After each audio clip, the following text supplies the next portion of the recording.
అదే RTV app వార్తల్ని క్షణాల్లో చదివే అవకాశం ఉంటుంది. ఒక న్యూస్ పేపర్, ఒక టెలివిజన్ ఛానల్ మీ చేతుల్లో ఎప్పుడూ ఉంటాయి. నాగర్ కర్నూలు పార్లమెంట్ పరిధిలో ఉన్నటువంటి బిజినపల్లి దగ్గరికి రేపు ముఖ్యమంత్రి రేవంత్ రెడ్డి రాబోతున్నారు. ఇక్కడ కాంగ్రెస్ పార్టీ ఏర్పాటు చేసినటువంటి భారీ బహిరంగ సభలో కూడా పాల్గొంటున్నటువంటి పరిస్థితి. ఇక్కడ జరుగుతున్నటువంటి ఏర్పాట్లన్నింటినీ కూడా ఎవరైతే ఎంపీ అభ్యర్థిగా ఉన్నటువంటి మల్లు రవి దగ్గరుండి పరిశీలిస్తున్నారు. మనతో పాటు మల్లు రవి గారు ఉన్నారు. సార్ చెప్పండి, రేపు ముఖ్యమంత్రి పర్యటన ఏ సమయంలో ఉండబోతుంది? పర్యటనకు సంబంధించి ఏర్పాట్లు ఎట్లా ఉన్నాయి? రేపు ముఖ్యమంత్రి పబ్లిక్ మీటింగు 4:30 గంటలకి ముఖ్యమంత్రి గారు వస్తారు. ప్రజలందరూ 4 గంటలకు రావాలని విజ్ఞప్తి చేస్తున్నాం. సో మొత్తంగా ముఖ్యమంత్రి సొంత జిల్లా అయినటువంటి మహబూబ్నగర్పై ప్రత్యేక దృష్టి సారిస్తున్నారు. అటు మహబూబ్నగర్ పార్లమెంట్ కావచ్చు, ఇటు నాగర్ కర్నూలు కావచ్చు.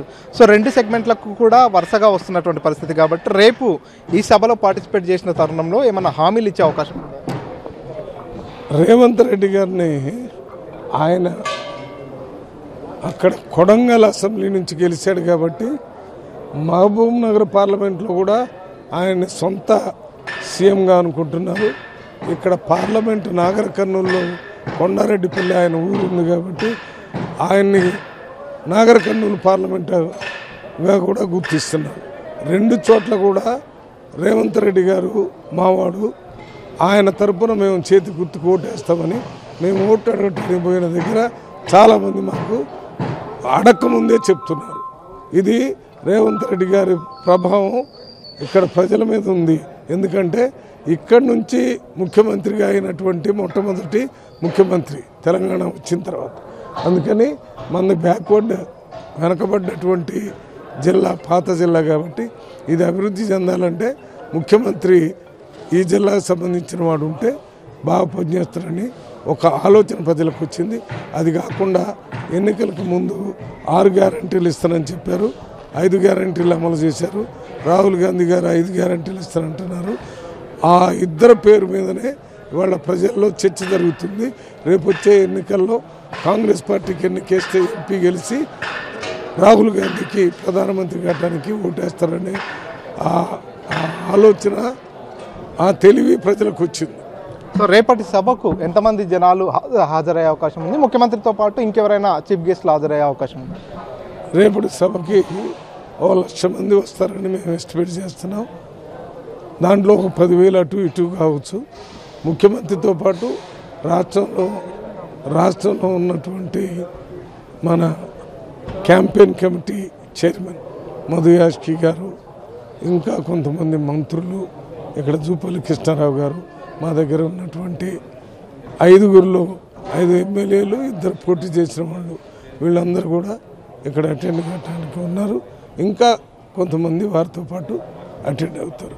నేను ప్రజలకు విజ్ఞప్తి చేసేది ఏంటంటే, రేపు రేవంత్ రెడ్డి గారే మనకి ముఖ్య అతిథి కాబట్టి రేవంత్ రెడ్డి గారు వచ్చే సందర్భంగా మీరందరూ ఇక్కడ రావాలని, 6 గ్యారంటీలే కాకుండా రైతులకు 2 లక్షల రూపాయలు మాఫీ చేస్తున్నాడు.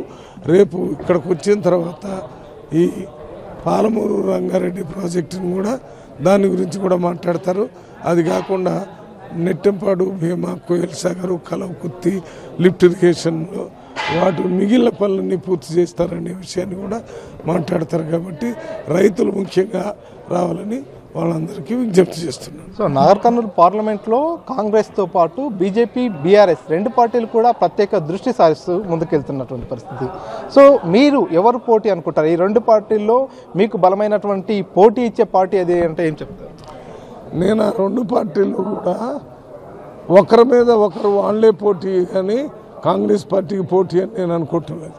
ఎందుకంటే కాంగ్రెస్ పార్టీ తర్వాత వచ్చే 2వ స్థానంలో ఎవరు ఉండాలా, 3వ స్థానంలో ఎవరు ఉండాలనే దాని మీదనే పోటీ జరుగుతుంది తప్ప ఈ బీఆర్ఎస్ కానీ బీజేపీ కానీ కాంగ్రెస్కి దరిదాపులు లేవు.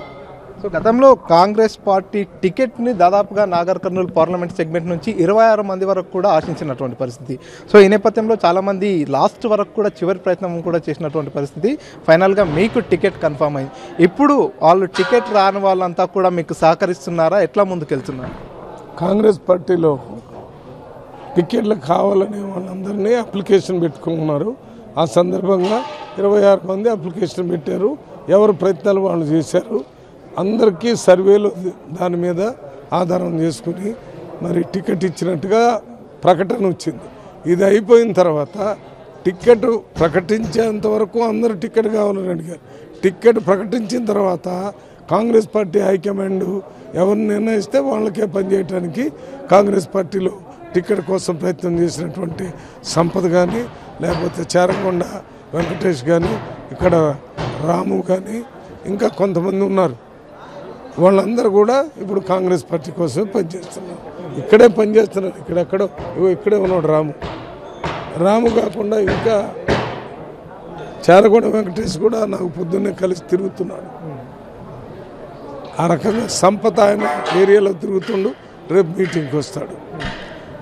కాంగ్రెస్ పార్టీ ఎక్కడ మీటింగ్ ఏర్పాటు చేసినా కూడా ముఖ్యమంత్రి రేవంత్ రెడ్డి పార్టిసిపేట్ చేసి అక్కడ పూర్తిగా బీజేపీపై కావచ్చు, అదేవిధంగా బీఆర్ఎస్ నాయకులపై వ్యక్తిగత దూషణలు చేస్తున్నాడు అనేటటువంటి ఆరోపణలు కూడా చేస్తున్నారు. దీనికి విక్రమ్ రేవంత్ రెడ్డి మీద బీఆర్ఎస్ నాయకులు, బీజేపీ నాయకులు వాళ్ళు చాలా వ్యక్తిగత దూషణలు చేసిన తర్వాతనే రేవంత్ రెడ్డి గారు మాట్లాడారు. రేవంత్ రెడ్డి గారు ముందు మాట్లాడలేదు. రేవంత్ రెడ్డి గారిని మాట్లాడే విధంగా కేసీఆర్ గారు, కేటీఆర్ గారు, హరీష్ రావు గారు చేశారు. అదే రకంగా కిషన్ రెడ్డి గారు ఆ పార్టీ తరఫున ఏదో మాట్లాడితే మరి దానికి సమాధానం చెప్పాల్సిన అవసరం ఉంది కాబట్టి సమాధానం చెప్తాం. ప్రజలకు అర్థమవుతుంది రేవంత్ రెడ్డి ఎందుకు మాట్లాడుతున్నారు. ఇప్పటికే కాంగ్రెస్ పార్టీ రాష్ట్రంలో అధికారంలోకి వచ్చేందుకు 6 గ్యారంటీలను ఇచ్చింది, ప్రజల ముందు పెట్టింది. కానీ ఆ 6 గ్యారంటీలు కూడా ఎక్కడా క్షేత్రస్థాయిలో అమలు కావట్లేదు. మళ్ళీ పార్లమెంట్ ఎన్నికలు సమీపిస్తున్న నేపథ్యంలో మరో 5 గ్యారంటీలు అంటూ మళ్ళీ 5 గ్యారంటీలను ముందుకు తీసుకొస్తుందంటూ ప్రతిపక్ష పార్టీలు విమర్శిస్తున్నాయి. పిచ్చివాడు మాట్లాడే మాటలాగా ఉన్నాయి. వాటిని మీరు అడగటం కూడా తప్పంటున్నాను. మీకు కావాలంటే నాతో పాటు ఎక్కడైనా బస్సు దగ్గర పోదాం. మహిళలు దాంట్లో ఉచితంగా ప్రయాణం చేస్తున్నారా లేదా మీకు తెలుసా? చేస్తున్నారా? మరి చేయటం లేదని ఆయన అంటే నేనేం చేయాలా? 10 లక్షల రూపాయలతో వైద్యం చేయించుకుంటున్నారని నేను చెప్తున్నా. నేను చూశాను చాలామంది. మీరు వచ్చి వాళ్ళని అడగండి ఇచ్చారా లేదని. అది మీరు ఒప్పుకోవాలి కదా. 500 రూపాయలకి గ్యాస్ సిలిండర్ ఇంప్లిమెంటేషన్ అవుతుంది. ఒక మహబూబ్నగర్లో కోడ్ ఉంది కాబట్టి జరగటం లేదు. పోయి అడగండి మహిళలు మీకు వస్తుందా లేదా, చెప్పారా లేదని. 200 యూనిట్స్ కరెంటు ఉచితంగా ఇస్తున్నారు. అన్ని చోట్ల 0. ఇక్కడ బిల్లు వేరే ఇస్తున్నారు. ఎందుకంటే కోడ్ ఉంది కాబట్టి కట్టాల్సిన పని లేదని ఎస్సీ కూడా చెప్పాడు. ఇది కాకుండా 3500 ఇండ్లు ప్రతి అసెంబ్లీకి ఇచ్చి బడ్జెట్ అలాట్మెంట్ చేశారని మొత్తం అందరికీ తెలుసు. ఇప్పుడు దీన్ని ఈ ఎన్నికలు కాగానే ముగ్గు పోసి సెలక్షన్ చేసి ఇస్తారు. మరి అమలు కాంది ఎక్కడ? ఒక్కటే అమలు కాలేదు. ఆ ఒక్కటి కూడా తర్వాత చేస్తూ ఉన్నారు. బడ్జెట్ మొత్తం తిని 5-6 లక్షల కోట్ల రూపాయలు అప్పు చేసి మీరు చేసిన అప్పుకి వడ్డీ కట్టడమే సరిపోతుంది. అయినా కానీ మేమంతా ఇచ్చిన గ్యారంటీలు చేస్తున్నాం. ఒక్క గ్యారంటీ తర్వాత చేస్తామని చెప్పాం. ఇది చేస్తున్నామా లేదా మీకు తెలుసు కదా. మరి ఏదో అడిగితే లేదని చెప్తున్నారంటే ఉండాలి కదా. మీరంతా టీవీని తీసిపోయి ఆ బెనిఫిషరీస్ ఎవరైతే అనుభవిస్తున్నారో వాళ్ళతో ప్రశ్న వేయండి. వాళ్ళు కాదంటే మేము ఏ రకమైనటువంటి శిక్షకైనా రెడీగా ఉన్నాం. సో ఫైనల్గా చెప్పండి, 10 ఏళ్ల నుంచి కూడా పాలమూరు రంగారెడ్డి ప్రాజెక్టుని పూర్తిగా ఒక ఎన్నికల స్టంట్గా వాడుకున్నాయి అన్ని పార్టీలు కూడా. సో ఇప్పటి వరకు కూడా ప్రాజెక్టు పూర్తి కాలేనటువంటి పరిస్థితి. కాబట్టి పాలమూరు రంగారెడ్డిపై కాంగ్రెస్ స్టాండ్ ఏంటి? పాలమూరు రంగారెడ్డిపై రేవంత్ రెడ్డి గారు రేపు ఏమన్నా హామీ ఇచ్చే అవకాశం ఉంది? పాలమూరు రంగారెడ్డిని పూర్తి స్థాయిలో టేకప్ చేసి కంప్లీట్ చేస్తారు టార్గెట్ పెట్టుకుని. అంతేగాని 10 సంవత్సరాల్లో కాంగ్రెస్ పార్టీ చేయాలని అరిస్తే మాదేం బాధ్యత? అధికారంలో ఉన్న బీఆర్ఎస్, కేంద్రంలో అధికారంలో ఉన్న బీజేపీ, ఈ 2 పార్టీలు కదా చేయాల్సింది. వాళ్ళు చేయకుండా తిరుగుతున్నారు. వాళ్ళే బాధ్యులా మేము బాధ్యులు? మీరు ప్రశ్న అడిగేటప్పుడు ఆలోచించాలి కదా. అన్ని పార్టీలు కూడా పాలమూరు రంగారెడ్డికి సంబంధించిన అంశంపై ఎప్పటికప్పుడు స్టేట్మెంట్స్ ఇస్తూ వచ్చారు. ఇప్పుడు కూడా ఎన్నికల సమయంలో కాంగ్రెస్ పార్టీ సైతం పాలమూరు రంగారెడ్డిని ఎన్నికల స్టంట్గా, ఎన్నికల హామీగా మాట్లాడినటువంటి పరిస్థితి. కాబట్టి మీ స్టాండ్ ఏంటి? ఇప్పుడు అధికారంలో ఉన్నారు కాబట్టి ఏం చేయబోతున్నారు? మేమే పాలమూరు రంగారెడ్డి అనేటటువంటి ప్రాజెక్టును ముందు అడ్మినిస్ట్రేటివ్ శాంక్షన్ చేసేటప్పుడు నేను ప్రత్యేక ప్రతినిధిగా ఉన్నాను. ఇప్పుడు వేరే పార్టీలో పోయిన వాళ్ళు మినిస్టర్గా ఉన్నారు. అందరం పోయి అడిగి అప్పుడు చేసాము.